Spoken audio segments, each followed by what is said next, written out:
আসসালামু আলাইকুম। দূরের কাছে যে যেখানে বসে এই মুহূর্তে আমার এই ভিডিওটা দেখছেন তাদের সবাইকে মাহফুজা কিচেন বিডিতে ওয়েলকাম। আজ মাছের কাবাব করব। দেখতেই পাচ্ছেন কতটা লোভনীয় হয়েছে, অসম্ভব মজা হয়েছে। সত্যি বলছি, খুবই মজা হয় এভাবে কাবাব করলে, কিন্তু খুবই অল্প উপকরণে এবং ঝটপটে হয়, খুবই ইজি প্রসেস। আমি তো আমার মতো করেই করেছি, তো সেটাই আপনাদের সাথে শেয়ার করব। চলুন কথা না বাড়িয়ে আমরা মূল ভিডিওতে চলে যাই। মাছগুলোকে সেদ্ধ করার জন্য দিয়ে দিচ্ছি প্যানে 1 কাপ পানি। পানিতে দিয়ে দিচ্ছি 2টো এলাচ, সাদা এলাচ এভাবে ফেটে দিয়েছি, একটা দারচিনি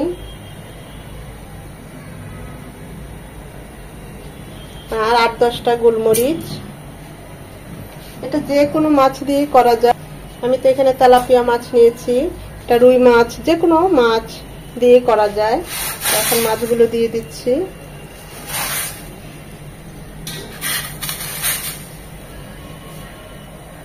দিয়ে দিচ্ছি 1/2 চামচ হলুদ গুঁড়ো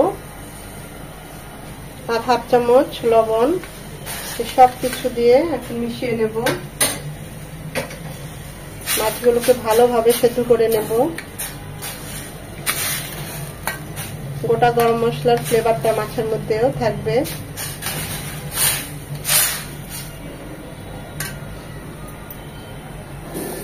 ঢেকে দেব 5 মিনিট।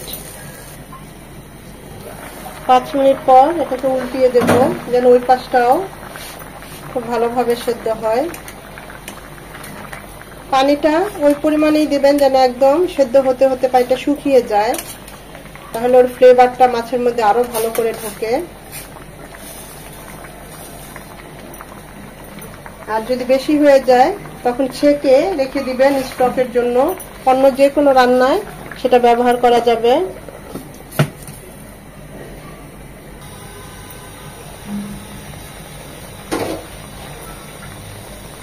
পানিটা শুকিয়ে গিয়েছে, মাছগুলো খুব ভালোভাবে সেদ্ধ হয়ে গিয়েছে। এখন চুলাটা অফ করে দেব, একদম ভালোভাবে ঠান্ডা করে মাছগুলো বেছে নেব। বাছতে খাটে চলে এসেছি, ফ্যানের নিচে বসে বসে এখন মাছগুলো বেছে নেব। এভাবে সাইডের কাঁটাটা প্রথমে রেখে বাকি মাছগুলো বেছে নেব। তেলাপিয়া মাছের কাঁটা খুবই কম থাকে, বাছতেও খুব সুবিধা। পাঙ্গাস, তেলাপিয়া, বড় বড় রুই মাছ, এগুলো বাছতে অত কষ্ট হয় না, যতটা কষ্ট হয় ইলিশ মাছ বাছতে।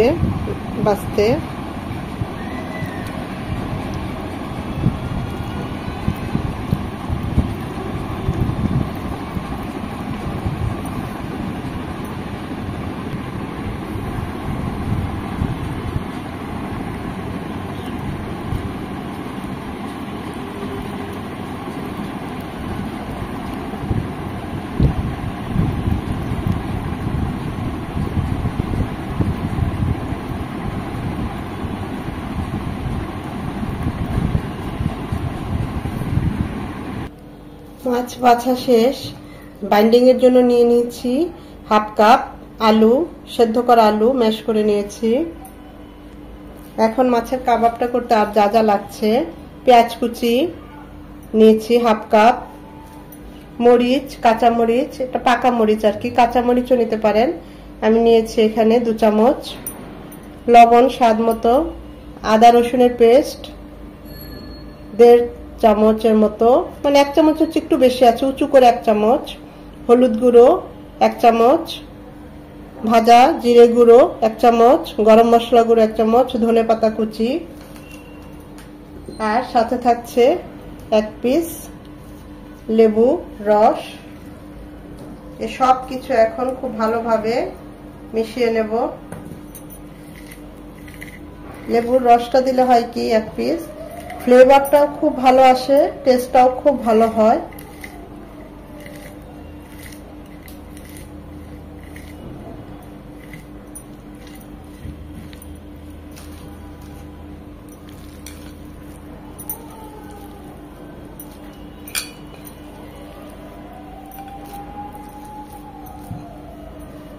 দিয়ে দিব 1 চামচের মতো সরষের তেল। এখন এই সব কিছু ভালোভাবে হাত দিয়ে মেখে মাখিয়ে নেব।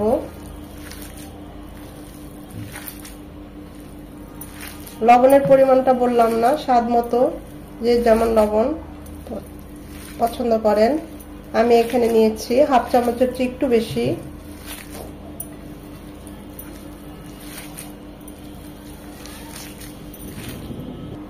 যেহেতু কাবাব যে যেমন পছন্দ অনুযায়ী সাইজ করতে পারেন, এরকম গোল গোল করে আমি এই শেপটাই করে নিলাম। এই পর্যায়ে সবকিছু টেস্ট করে নিতে পারেন, লবণের পরিমাণটা, ঝালের পরিমাণটা। গোল করে এভাবেই শেপ করে নিচ্ছি।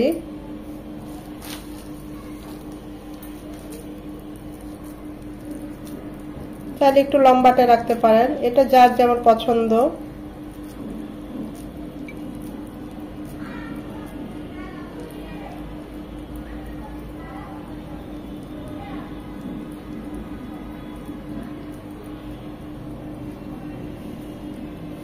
এরকম করে বাকিগুলো বানিয়ে নেব।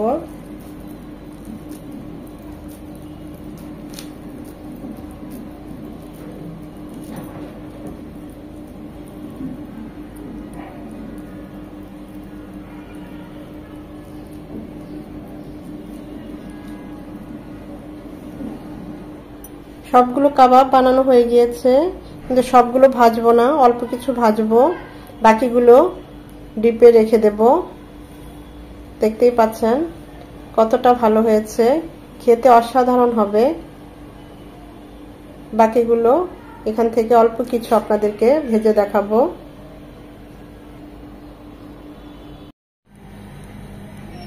মাছের কাবাবগুলো ভাজার জন্য আমরা প্যানে তেল বসিয়ে দিয়েছি। তেলটা গরম হচ্ছে, তেলটা গরম হয়ে এসেছে। এখন কাবাবগুলো ছেড়ে দেব।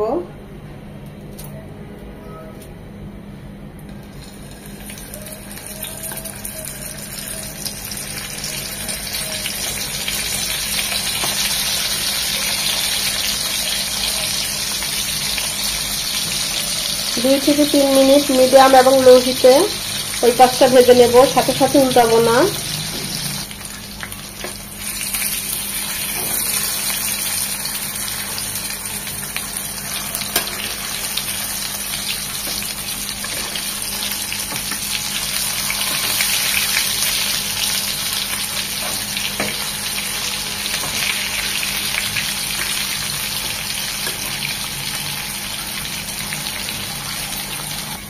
এইভাবে উল্টিয়ে পাল্টিয়ে কাবাবগুলো ভেজে নেব।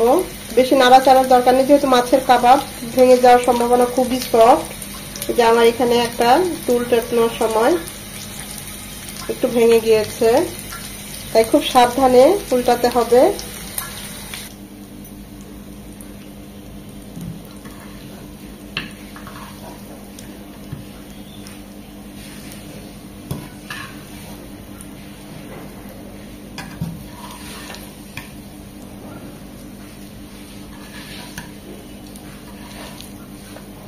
বাচ্চারা বা অনেকে মাছ খেতে পছন্দ করে না, এভাবে মাছ দিয়ে কাবাব করে দিলে দেখবেন সবাই খুব মজা করে খাবে, এতটাই মজা হয়। টিস্যু দিয়ে তেলটা অবজার্ভ করে তারপরে এখানে রেখেছি। দেখতেই পাচ্ছেন কতটা লোভনীয় হয়েছে আমাদের মাছের কাবাব। যে কোনো মাছ দিয়েই এভাবে কাবাব তৈরি করা যায়, খুবই মজা হয়, সত্যি বলছি খুব ভালো হয় এভাবে কাবাব করলে। একবার হলেও ট্রাই করবেন, এটা আমার আপনাদের কাছে রিকোয়েস্ট থাকবে। আর যদি করে থাকেন তাহলে আমাকে অবশ্যই কমেন্ট করে জানাবেন কেমন হয়েছে। ভিডিওটা দেখে যদি ভালো লেগে থাকে অবশ্যই একটা লাইক দিবেন, ফ্রেন্ডস এন্ড ফ্যামিলির মাঝে বেশি বেশি করে শেয়ার করে দিবেন, যেন তারাও দেখার সুযোগ পায়। এখনো যারা আমার চ্যানেলটা সাবস্ক্রাইব করেন নাই অবশ্যই চ্যানেলটা সাবস্ক্রাইব করে আমার পাশে থাকবেন, যেন পুনরায় নতুন নতুন এরকম মজার মজার ভিডিও নিয়ে আপনাদের সামনে হাজির হতে পারি।